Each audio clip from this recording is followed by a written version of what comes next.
then we went out to Kosovo, and not long after that and did a tour of Kosovo. It was a sort of first brigade that went out there, 5 Airborne Brigade, and that was to sort of keep the peace between the Albanians and the Serbs. They was at each other, a lot of stuff going on out there, and again it was a great operational tour. We was only in there 3 to 4 months, but the stuff we seen out there was interesting. Some things not nice, but that's realities of war. Some things you see in them fields of operations, and you know they're not nice, but it's just part of it.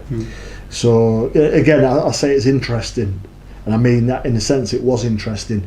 I was no warmonger by any stretch of the imagination, but it was actually interesting. You see it on telly when you were growing up watching stuff, but to see it for real, it was quite interesting. Was that the shallow graves down the shallow graves, which I talked to about you before? Yeah, shallow graves, the masses of weapons, the choice of weapons.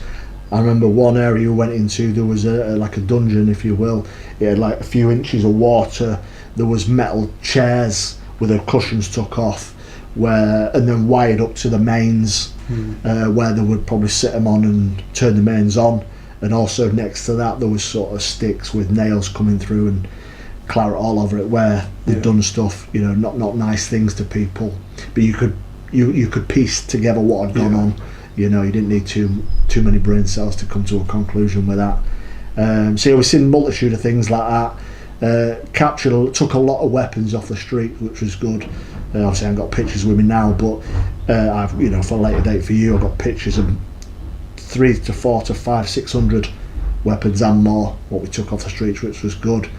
And I remember one particular time on there, towards the latter end of it, we had an interpreter with us.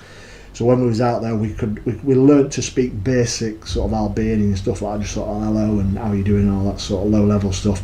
So we used to hire we used to call them interpreter. So they would work alongside of us. When we was out doing our job communicating, we would use them. And it's a bit of a trust element, really. We sort of paid them to work with us. They come sort of vetted loosely, but I was always a bit, you know, couldn't really trust him. And we built up a good relationship. It wasn't till the latter end that we actually seen him for what he was, and he was up to no good. And I remember this one occasion there was a lot of gunshots going down, and so we was looking after an elderly Albanian couple. And on this occasion, we weren't there on that day, but we went down there where the shooting was, so we sort of had follow up on that, and got there. And to be presented, me and my mate, when we got in there, there'd been a shooting. The old man had been shot quite severely in the head, bleeding out. So me and a good friend of mine, we were trying to patch him up, put him on a vehicle, take him away. His wife had been shot as well. She passed away at the scene, and this gentleman who we'd patched up, being a lad Mark, was using first field dressings at the time, quite like sponges, if you will. We patched him up, took him away, but again he passed away as well. So that was a bit unfortunate, that. But as it unfolded, it was the Terp we was using did that. So he'd been working alongside us all that time, knew we was looking after these people, and then subsequently, pretty much executed him. What, he did that himself or he set it up? Yeah, no, he did it. Oh, right. He did it. So, yeah.